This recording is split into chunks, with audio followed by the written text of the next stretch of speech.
أعوذ بالله السميع العليم من الشيطان الرجيم. بسم الله الرحمن الرحيم. السلام عليكم ورحمة الله وبركاته. الحمد لله رب العالمين، والصلاة والسلام على أشرف الأنبياء والمرسلين وعلى آله وصحبه أجمعين. سبحانك لا علم لنا إلا ما علمتنا إنك أنت السميع العليم. اللهم إنا نسألك بأن لك الحمد لا إله إلا أنت المنان بديع السماوات والأرض ذو الجلال والإكرام يا حي يا قيوم برحمتك نستغيث أصلح لنا شأننا كله ولا تكلنا إلى أنفسنا طرفة عين ولا إلى أحد من خلقك. رب اشرح لي صدري ويسر لي أمري واحلل عقدة من لساني يفقهوا قولي. Alhamdulillah, kita berjumpa lagi pada siri yang ketiga ini, di mana siri ketiga cerita tentang sejarah hidup Sayyidatina Aisyah radhiyallahu anha.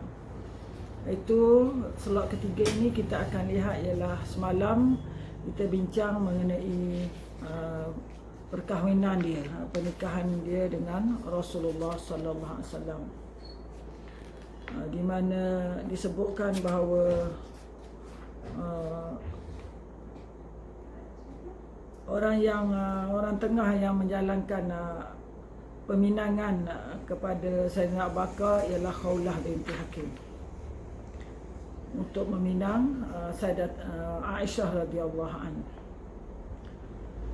Seorang sahabat bernama Ummu Atiyah menuturkan pada kita tentang kisah pernikahan Rasulullah SAW dengan Aisyah radhiyallahu anha.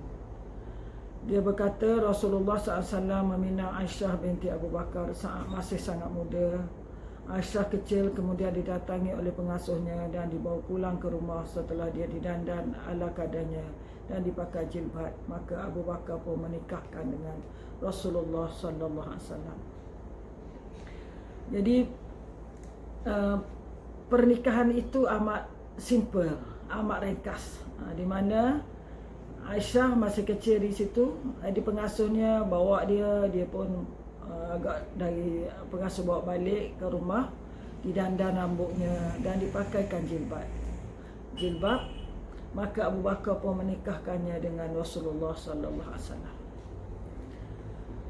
Jadi pengarang buku ini iaitu Sulaiman An-Nadawi mengulas mengenai simple ringkasnya pernikahan Aisyah dan Rasulullah sallallahu alaihi wasallam. Lalu dia kata begitulah pernikahan seorang tokoh perempuan tokoh perempuan yang terkenal yang besar jasanya dengan Rasulullah sallallahu alaihi wasallam dengan suasana simple saja, ringkas. Ini menjadi contoh yang baik bagi kaum muslimah dan kaum umat Islam sekarang. Jadi tak perlulah majlis pernikahan ini diadakan dengan besar-besaran, dengan pembaziran, dengan pendedahan aurat yang berlaku sekarang. Banyaklah yang berlaku, ya, dengan cara yang tidak syar'i dan membazir. Padahal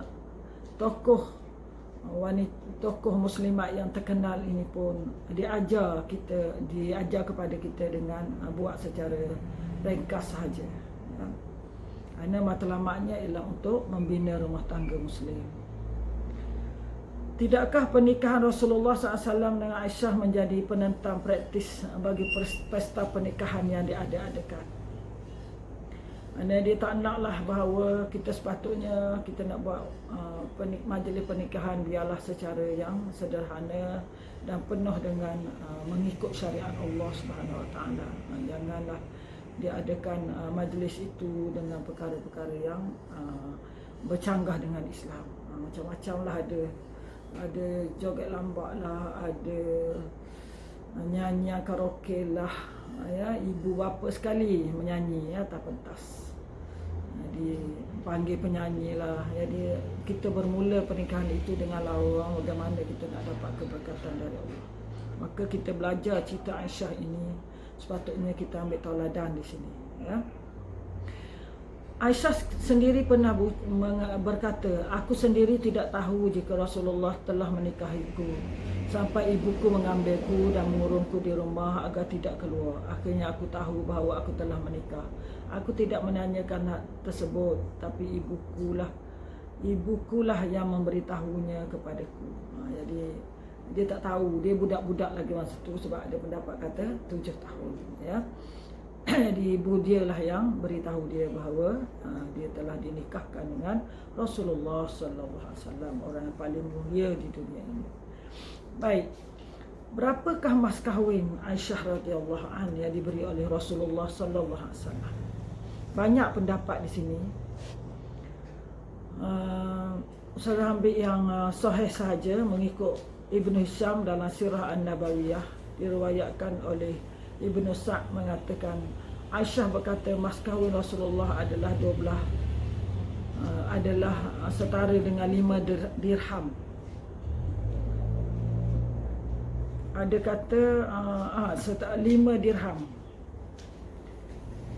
Dalam Sahih Muslim diriwayatkan Aisyah bahawa dia berkata mas kahwin Rasulullah untuk para isterinya adalah sekitar 5 dirham. Sekejap ya. Minum air. Bismillah.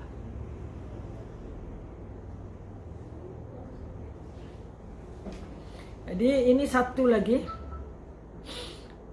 diulas, maknanya Aisyah mengatakan perkahwinan mas kahwin yang diberi oleh Rasulullah sallallahu alaihi wasallam kepada beliau dan juga isteri-isteri lain ialah 5 dirham. Ada juga pendapat yang mengatakan, Ibnu Ishaq mengatakan mahar Rasulullah beri pada Aisyah ialah 400 dirham. Macam-macam pendapat lah, ya. Tapi ada yang kata 5 dirham dalam ikut yang sahih. Jadi yang isteri lain pun diberi 5 dirham. Jadi di sini sekali lagi pengarang, ya, Syekh Sulaiman An-Nadawi mengulas bahawa cuba kita banding Aisyah dibandingkan dengan mahar orang-orang di zaman sekarang. Ini orang yang mulia, orang yang cantik, orang yang cerdik, orang yang seorang ulama hadis dan tafsir yang bernilai di sisi Allah Subhanahu Wa Taala, daripada besar sumbangannya pada umat Islam, maharnya murah sahaja. Jadi alangkah malunya kita kalau meletakkan kita mas kahwin tu murah saja, ya. Jabatan agama dah tentukan RM60 ke, sekarang dah naik ratus kan. Tapi yang mahalnya ialah hantaran. Janganlah kita letakkan hantaran yang membebankan.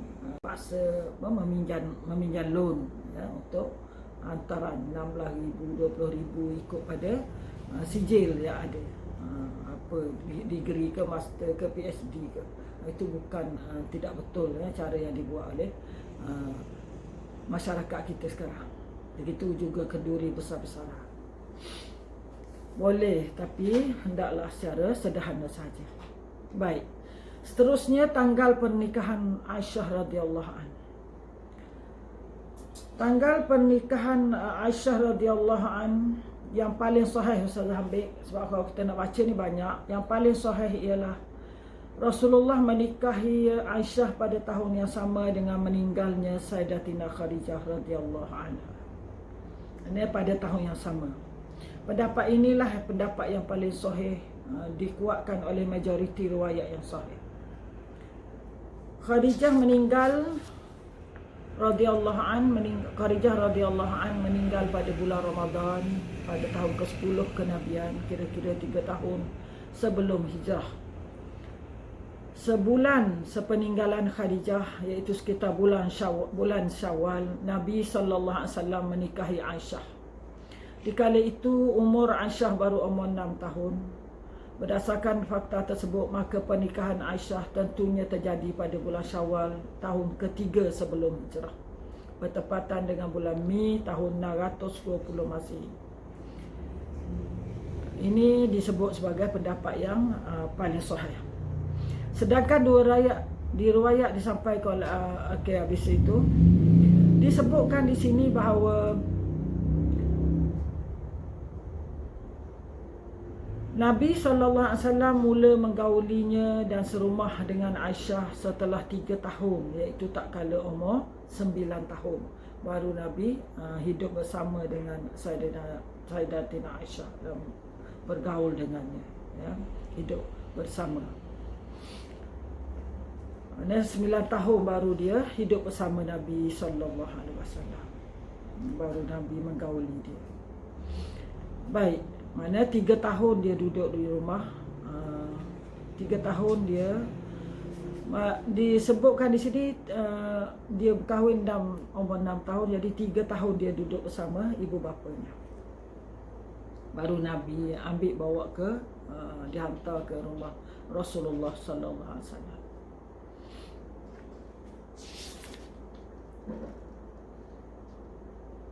Dan satu lagi yang diulas oleh pengarang ini ialah mengenai bulan Syawal. Kepercayaan masyarakat Arab dahulu bahawa bulan Syawal adalah tidak boleh berkahwin. Jadi Rasulullah sallallahu alaihi wasallam bernikah dengan Aisyah adalah bulan Syawal. Dia nak tunjukkan pada masyarakat Arab pada masa itu bahawa tidak ada tegahan untuk menjalankan perkahwinan pada bulan Syawal. Baik. Kita akan lihat pula kepada hijrah Nabi sallallahu alaihi wasallam ke Madinah. Selama lebih kurang 3 tahun setelah pernikahan, Aisyah tetap tinggal di rumah orang tuanya, iaitu 2 tahun 3 bulan di Mekah dan 7 bulan di Madinah setelah hijrah. Ya, 3 tahun setelah menikah ni, Aisyah tinggal 3 tahun setelah menikah, Aisyah tetap tinggal di rumah kedua ibu bapanya. 2 tahun 3 bulan di Mekah, 7 bulan di Madinah. Dan diceritakan di sini bagaimana proses hijrah keluarga Rasulullah, keluarga Abu Bakar. Di mana mari kita dengar kisah hijrah dari mulut Aisyah sendiri. Dia menuturkan, tak ada sehari pun berlalu bagi kami kecuali Rasulullah datang mengunjungi kami setiap pagi dan petang.